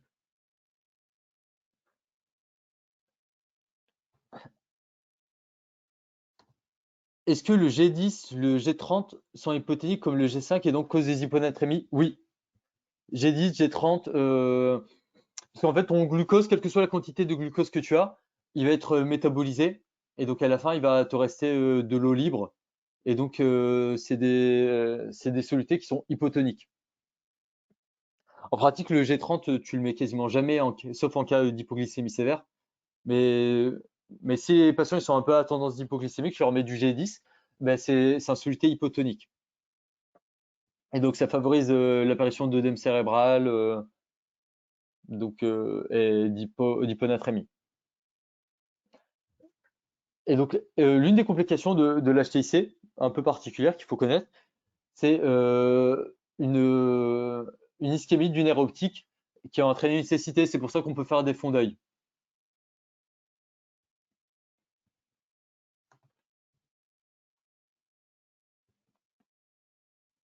Et donc, pour diagnostiquer l'HTIC, donc c'est un diagnostic clinique, les signes d'HTIC, mais en fait, il faut avoir une mesure de la pression intracrânienne. Et donc, on met des capteurs de pic en intracrânien. Donc, je dis, on fait un petit trou, on fore la voûte crânienne et on fait passer un petit capteur dans le parenchyme et qui va mesurer la pression intracrânienne. La pression intracrânienne, elle peut se mesurer en réalisant des ponctions lombaires, mais ça, bien sûr, c'est contre-indiqué en cas d'HTIC. Des fois, pour certaines raisons, X ou Y, on a besoin de mesurer la pression intracrânienne du patient. Donc ça, c'est plus les neurologues hein, dans des pathologies un peu compliquées qui vont mesurer la pression intracrânienne chez des patients et ils vont réaliser des ponctions lombaires. Mais en cas d'HTIC, c'est contre-indiqué. Pourquoi? Parce que si vous avez une hypertension intracrânienne, parce que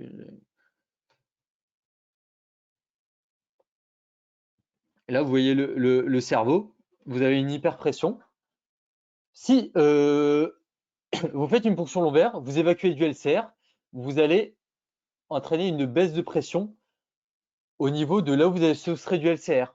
Et donc, vous faites une dépression, vous faites une pression négative. Et donc, vous allez entraîner euh, un flux entre là où la pression est la plus élevée et là où la pression est la plus faible. Et donc, vous allez entraîner un engagement cérébral.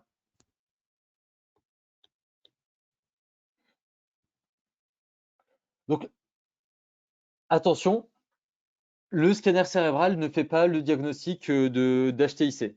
Et ça, les neurochirurgiens et les neuroréanimateurs, ils sont assez tatillons dessus. Ça peut vous montrer des signes d'HTIC, mais au scanner, ils vont jamais vous dire qu'il y a de l'HTIC.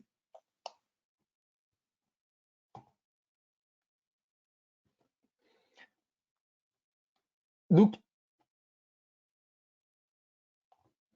l'HTIC, comment on traite l'HTIC?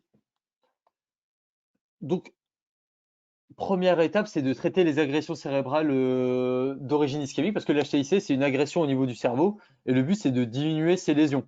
Et donc, on va faire une prévention des axos, comme lors d'un AVC. Donc, faut normaliser l'anatrémie, faut traiter l'hyperthermie, normaliser la glycémie, etc. Pression artérielle normale, capnie normale, etc. Donc ça, c'est le classique, vous connaissez dans la prise en charge de l'AVC. Ensuite, on a différentes choses. Est-ce qu'il y a des causes un peu externes? Donc là, ils mettent l'embarrure.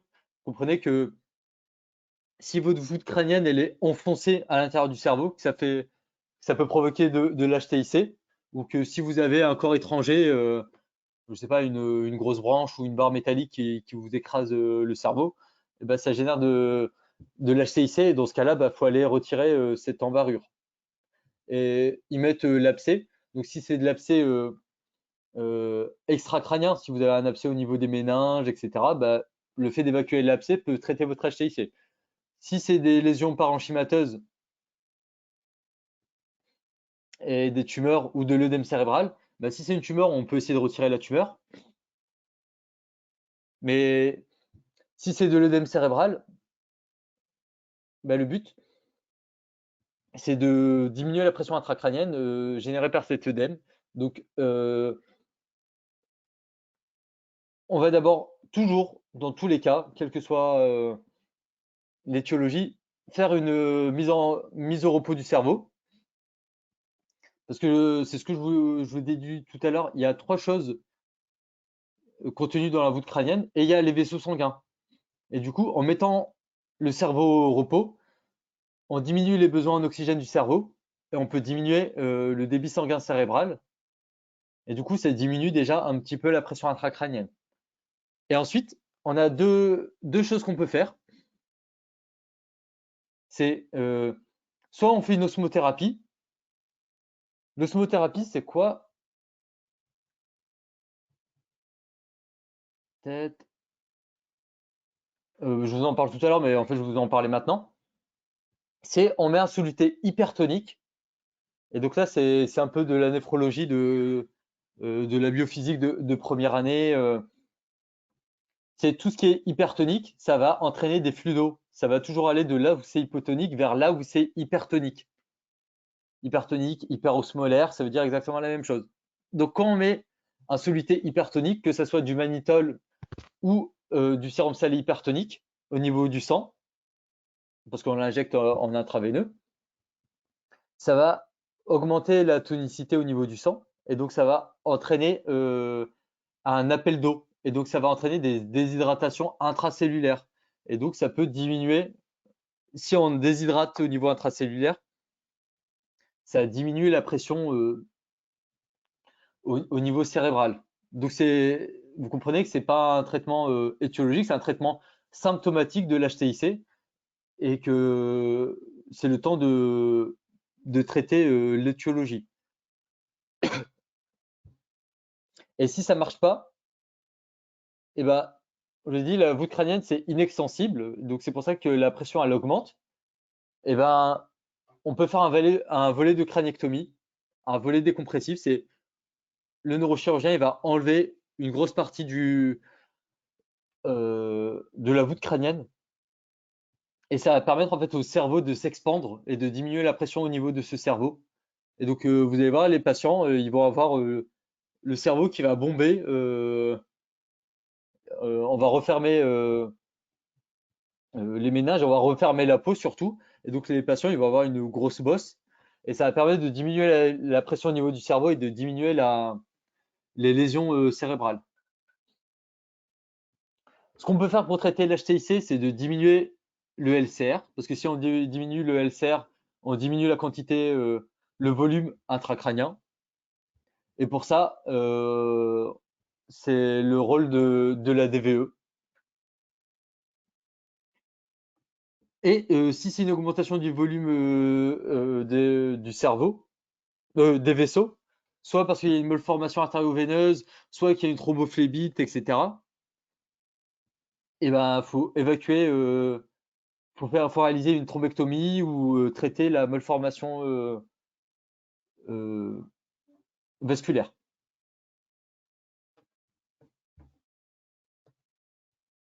Donc les principes de neuroréanimation, c'est toujours surélever la tête à 30 degrés, patient demi-assis pour favoriser le drainage veineux. Traitement de l'hyperthermie. Vous l'avez vu, l'hémorragie méningée, ça peut faire de la fièvre. Et en fait, quand on est en hyperthermie, on a une augmentation de nos besoins métaboliques. Donc on a une augmentation du débit sanguin cérébral. Et donc on a une augmentation de la pression intracrânienne et de la consommation en oxygène. Et troisième traitement en neuroréanimation, c'est la sédation avec une mise en place d'une anesthésie générale pour diminuer au maximum les besoins métaboliques du cerveau. Et en cas d'HTC réfractaire, on peut aller jusqu'au coma barbiturique. C'est quoi le coma barbiturique? C'est on va injecter un médicament qui s'appelle le thiopental. Vous devez peut-être le voir dans le traitement euh, de, de l'état de mal épileptique. Et en fait, ce thiopental, ça, ça met le cerveau HS, quoi. Ça met, c'est quasiment un équivalent de mort cérébrale. Ça met vraiment le cerveau au repos le plus profond. Il n'y a quasiment plus aucune activation cérébrale. Si vous faites des EEG, les patients ils ont quasiment des EEG plats. Et donc ça, c'est en cas de patient, si un patient il a une HTC réfractaire et qu'on augmente la sédation, ça marche toujours pas, et qu'on veut pas aller à la chirurgie, en attendant, on peut faire un coma barbiturique. Et une hypothermie associée, parce que l'hypothermie, c'est pareil. Quand on met le patient en hypothermie, on diminue ses besoins métaboliques et donc ça fait diminuer la pression intracrânienne. On a les traitements symptomatiques. On a deux traitements, deux osmothérapies, le sérum salé hypertonique et le mannitol. Et donc, quand est-ce qu'on utilise l'un, quand est-ce qu'on utilise l'autre? Là, c'est à la limite du programme. Mais le soluté qu'on utilise d'habitude en première intention, c'est le mannitol. Donc, c'est un soluté hypertonique avec une macromolécule qui va entraîner des gros appels d'eau, mais par contre, ça va entraîner des diurèses osmotiques. Donc ça, il faut le savoir parce qu'ils en parlent un peu dans les causes de déshydratation extracellulaire en néphrologie. En fait, ça va entraîner une diurèse osmotique. Et donc, quand on met du mannitol au patient, faut compenser, faut compenser cette diurèse. Donc, faut lui apporter du sel, etc. Sinon, vous entraînez des déshydratations sévères. Et chez le patient en état de choc, donc le polytraumatisé qui a une anisocorie mais qui est en choc hémorragique, il ne faut surtout pas lui mettre de mannitol parce que vous allez entraîner une hypovolémie. Et donc vous allez augmenter l'état de choc et en plus vous entraînez une hypovolémie et une diminution du coup du volume au niveau de la perfusion cérébrale. Donc vous risquez d'aggraver le patient. Et donc dans ce cas-là, on peut faire du sérum salé hypertonique. Et en fait, le sérum salé hypertonique, c'est du sérum salé, et sauf que au lieu d'être physiologique, on a une concentration de sel plus importante qui va permettre d'entraîner un appel d'eau. Mais par contre, c'est du sel, et donc ça n'entraîne pas de diurèse, d'hyperdiurèse. Donc c'est intéressant dans le cas du patient en état de choc, parce que ça va à la fois traiter l'HTIC, et en plus ça va réaliser du remplissage vasculaire. Donc vous allez me dire pourquoi on n'utilise pas toujours du sérum salé. Ben, c'est un peu moins efficace que le mannitol. Et vous l'avez vu dans les complications de l'hémorragie méningée, ben, des fois les patients ils peuvent être précaires sur le plan respiratoire, et vous pouvez les mettre en OAP en mettant du sérum salé hypertonique. Donc si vous comprenez comment ça fonctionne, vous comprenez que des fois le mannitol ça sera plus indiqué, et des fois le sérum salé ça va être plus indiqué. Mais en pratique, il n'y a pas besoin de connaître les indications de l'un ou de l'autre. Souvent, ce qu'il faut savoir, c'est j'ai une HTIC, il faut que je fasse une osmothérapie, mannitol ou sérum salé hypertonique.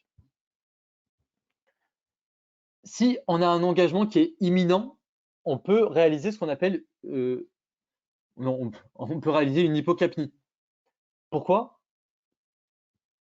Vous l'avez vu, parmi les trois choses qui vont jouer sur le volume intracrânien, il y a le volume des vaisseaux. Et en cas l'hypocapnie, ça entraîne une vasoconstriction cérébrale. Et du coup, ça diminue le volume sanguin cérébral, et du coup, ça diminue euh, l'HTIC. Mais par contre, ça, ça diminue la perfusion cérébrale. Et du coup, vous êtes délétère. Mais en cas d'HTIC très sévère, vous vous dites que les lésions, elles sont surtout favorisées par la pression intracrânienne, et on peut faire une légère hypocapnie pour essayer de diminuer cette HTIC en attendant d'avoir une autre thérapeutique. C'est pour ça que dans d'anciens référentiels, vous pouvez entendre parler de l'hypocapnie permissive dans le traitement de l'AVC, etc. Maintenant, c'est plus recommandé, à part en traitement de sauvetage pour essayer de diminuer un petit peu le volume sanguin au niveau du cerveau, pour essayer de diminuer cette HTC, parce que si le patient est en train de faire un engagement cérébral, bah, si vous faites rien, il va mourir. Et donc vous dites, bah, c'est pas grave, je diminue un petit peu la perfusion cérébrale pour diminuer cette tension intracrânienne, pour empêcher le patient d'engager. Est-ce que c'est clair pour vous?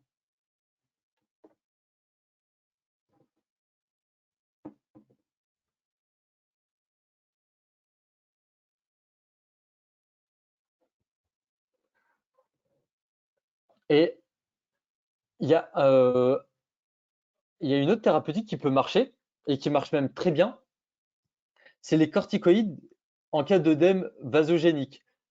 Et du coup, d'œdème lié à une anomalie des vaisseaux. Et ça, c'est notamment en cas de tumeur, de lymphome, etc. Les corticoïdes vont permettre une résorption de cet œdème. Par contre, ça ne marche pas en cas d'AVC ischémique si vous avez une HTIC dans un AVC malin, parce que l'œdème, c'est un œdème qui est appelé lésionnel, cytotoxique, et qui est lié à de la mort cellulaire. Et donc là, les corticoïdes ne marchent pas. Mais si vous avez un patient qui a une métastase de mélanome et qui a des signes d'HTIC, et ben là, le traitement qui marche super bien, c'est les corticoïdes. Et traitements chirurgicaux, il y a la DVE ou la craniectomie décompressive. Et donc, vous comprenez, la craniectomie décompressive, c'est quelque chose de très invasif. Et donc, c'est réservé aux traumas de crâne graves ou en cas d'AVC malin.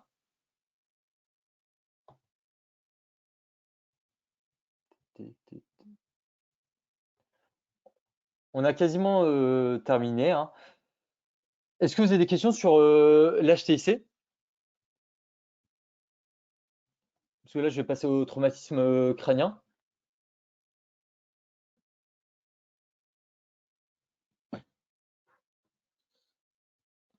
Donc, la gravité d'un traumatisme crânien, c'est s'évalue en fonction du score de Glasgow initial. Donc, un traumatisme crânien grave, c'est quand on a un Glasgow inférieur ou égal à 8, modéré entre 9 et 13, Et on parle de traumatisme crânien léger si on a un score de Glasgow entre 14 et 15. Et quand est-ce qu'on fait un scanner cérébral? On en fait systématiquement si on a un traumatisme crânien grave ou modéré. Et si on a un traumatisme crânien léger, on le fait s'il y a des lésions importantes, donc, ou mal placées. Si on a une fuite de LCR, donc avec une suspicion euh, de, de fracture de la base. Si on a une embarrure, si le patient est convulse, parce que s'il convulse, c'est qu'il y a une lésion quelque part, il faut l'avoir.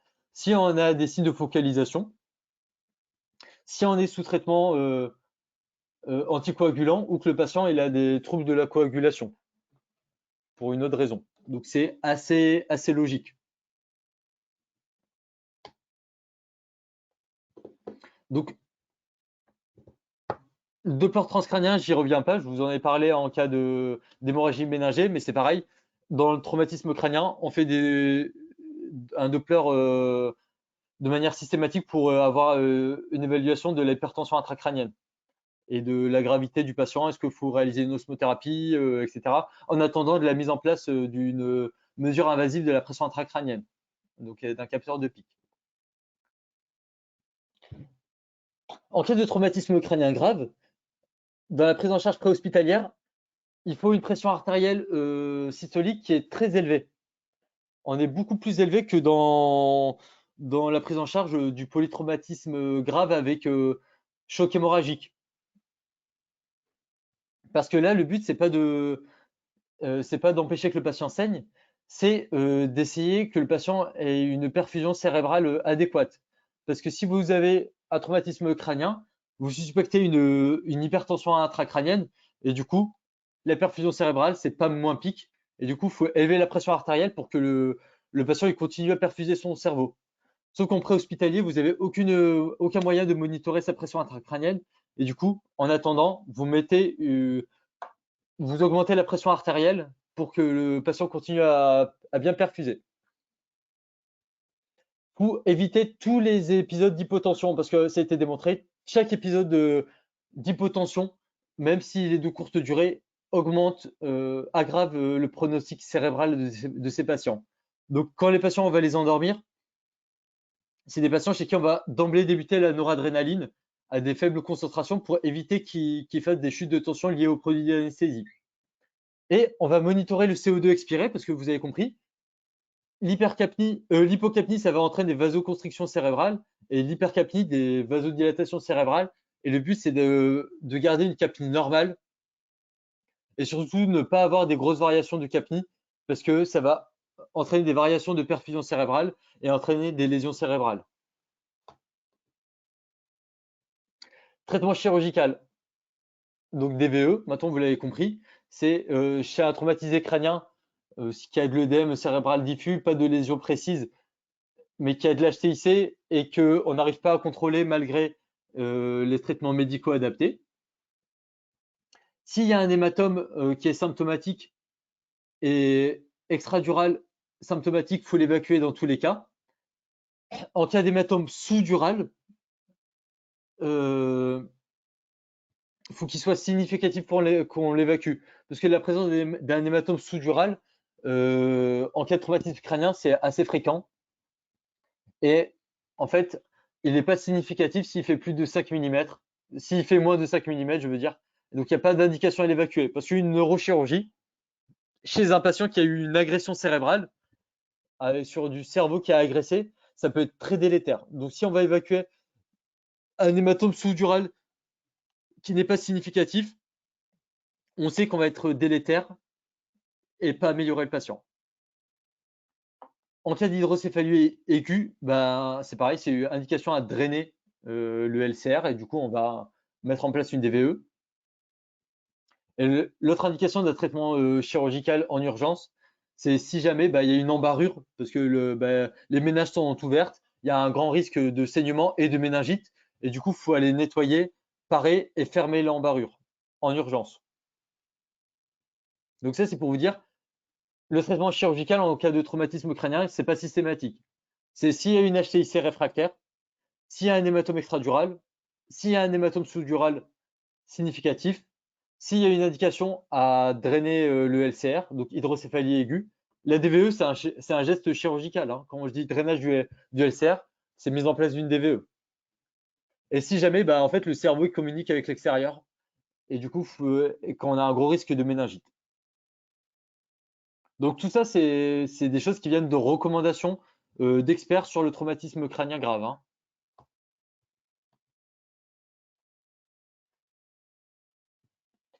En cas de traumatisme crânien grave, les objectifs de PPC, ils sont compris entre 60 et 70.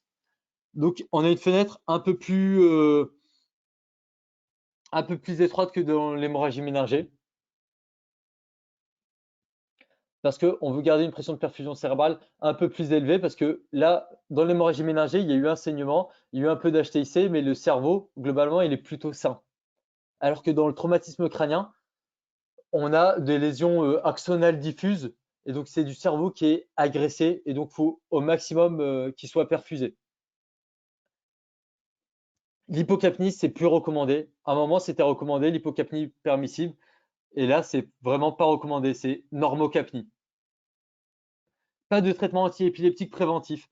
Avant, c'était pareil, en cas d'embarrure, et les gens disaient, il y a une embarrure, c'est des lésions qui sont à très haut risque d'épilepsie, et faut mettre un traitement antiépileptique préventif. Et en fait, ça n'a pas réduit la morbimortalité. Du coup, pas de traitement antiépileptique préventif. Traumatisme médulaire, c'est exactement la même chose. La prise en charge, c'est exactement la même chose que le traumatisme crânien. Il n'y a aucune spécificité. On a des objectifs prévention des axos. Ils appellent ça des AMSOS, parce que le C au lieu de cérébral, c'est médullari. Mais les objectifs tensionnels, c'est exactement les mêmes. Les objectifs de, euh, de taux de plaquettes, d'hémoglobine, etc., c'est exactement la même chose. Les seules particularités dans le traumatisme médulaire, c'est si jamais vous avez un polytraumatisé qui a un état de choc, mais vous avez pas d'étiologie à cet état de choc. Et euh, en fait, faut penser au choc spinal. En fait, quand vous avez une compression médulaire, vous avez une grosse vasoplégie au niveau des membres inférieurs, au niveau abdominal, et ça fait des grosses hypovolémies et des grosses vasoplégies. Et donc, ça fait de véritables états de choc. Et en cas de traumatisme médulaire, ben, les patients, ils ont un choc spinal, il faut les mettre sous noradrénaline, il faut les remplir, etc. Et des fois, en fait, quand le patient, il y a un traumatisme médulaire, il y a un traumatisme médulaire seul, ben, on sait que le patient, il a un choc spinal. Mais des fois, le patient, il est polytraumatisé, vous faites un scanner, et au niveau du scanner, ben, vous voyez pas grand-chose, vous voyez plein de lésions, mais en fait, il a pu avoir une luxation au niveau du rachis qui a fait des lésions au niveau de la moelle, et cette luxation, elle s'est réduite, et vous pouvez passer à côté de cette atteinte médulaire. Donc, s'il y a une discordance entre les lésions que vous avez au scanner qui sont faibles, et avec un patient qui est en état de choc, il faut se dire, est-ce que j'ai pas eu une lésion médulaire associée et auquel je suis passé à côté. Et en cas de compression médulaire, euh, il n'y a pas d'indication à réaliser d'IRM si vous avez des lésions au niveau du scanner, parce que au niveau du scanner, on ne voit pas très bien la moelle, mais si vous avez des lésions, des fractures vertébrales au niveau du scanner et que votre examen clinique, vous retrouvez une, euh, une atteinte lésionnelle qui correspond à votre fracture vertébrale, ça ne sert à rien d'aller faire une IRM. Par contre, si vous avez une discordance euh, entre la clinique et le scanner, là, c'est une indication à réaliser une IRM. Pourquoi en fait on ne fait pas d'IRM systématique? Parce que l'IRM, c'est un examen qui prend énormément de temps. Ça prend plus d'une heure. Et si jamais il y a besoin de réaliser une décompression en urgence, c'est une perte de temps et c'est une perte de chance pour le patient. Par contre, Si vous avez un patient qui est déficitaire et que vous avez des lésions au scanner qui expliquent pas ce déficit, bah ça ne sert à rien d'aller au scanner, d'aller au bloc pour décomprimer une zone qui n'est pas responsable de la symptomatologie. En fait, vous pouvez peut-être passer à côté d'un petit hématome épidural qui est très mal localisé et qui va entraîner une compression. Donc, si vous avez un scanner et une clinique qui sont concordantes, vous allez au bloc opératoire. S'il y a une discordance, il faut aller chercher d'autres lésions pour essayer de comprendre qu'est-ce qui explique euh, la symptomatologie du patient. On ne traite pas des images, quoi. On traite vraiment le patient. Et donc là, pour finir, je vous ai mis un résumé des objectifs tensionnels dans toute la réanimation.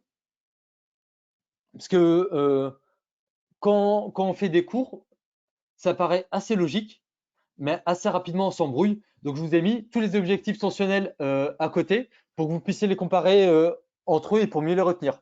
Donc je vais vous expliquer parce que il y a une logique derrière tout ça. Les objectifs tensionnels les plus élevés, c'est en cas d'AVC ischémique. Parce qu'en fait, la zone ischémiée, il y a un thrombus qui bouche l'artère. Et du coup, on a du mal à perfuser cette zone. Et donc, pour compenser, l'organisme il va monter sa tension artérielle. Et donc, ça va permettre d'essayer de perfuser des zones qui sont un petit peu hypoperfusées. Et donc, c'est pour ça qu'on ne traite jamais l'hypertension en cas d'AVC ischémique. Parce que plus on va monter la tension, plus ça va permettre de perfuser des zones qui étaient hypoperfusées. Par contre, si on fait une thrombolyse ou une thrombectomie, eh ben, on met des produits qui favorisent les saignements et l'hypertension artérielle, ça favorise le saignement. Et donc là, on dit OK, il faut que le patient il continue à perfuser ces zones hypoperfusées, mais on n'a pas envie qu'il saigne parce que si on saigne, s'il saigne, ben, on va aggraver les lésions du patient. Et donc c'est pour ça que on va accepter une hypertension artérielle, mais il faut que cette hypertension artérielle elle soit contrôlée. Et c'est pour ça que les objectifs tensionnels ils sont un petit peu plus bas. En cas d'AVC hémorragique, il faut que le patient il soit normotendu. Parce que s'il saigne de manière importante, eh ben, le fait de monter sa tension, ça va augmenter le saignement et donc vous allez aggraver son AVC hémorragique. Donc il faut que le patient il soit normotendu et vous traitez le patient dès qu'il a une tension artérielle un petit peu trop élevée pour pas que le saignement augmente.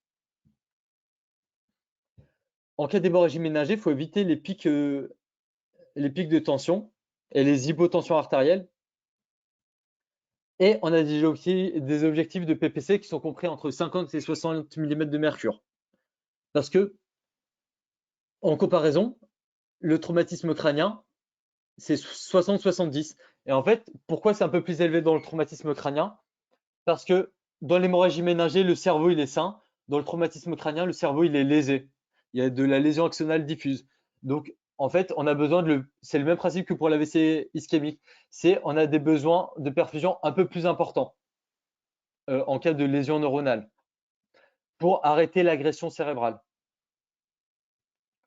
Et en préhospitalier, il faut une pression artérielle systolique à plus de 110 mm de mercure parce qu'on n'a pas de moyen de surveiller la pression artérielle crânienne. Donc, on essaie de maximiser la PPC en augmentant la pression artérielle systolique.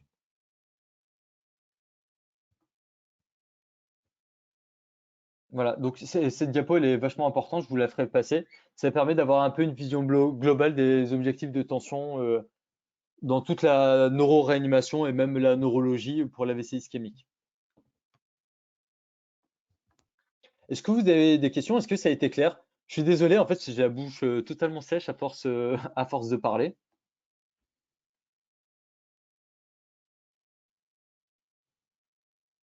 Est-ce que vous avez des questions en général, pas forcément que sur la neuroréanimation, sur toutes les conférences qu'on a faites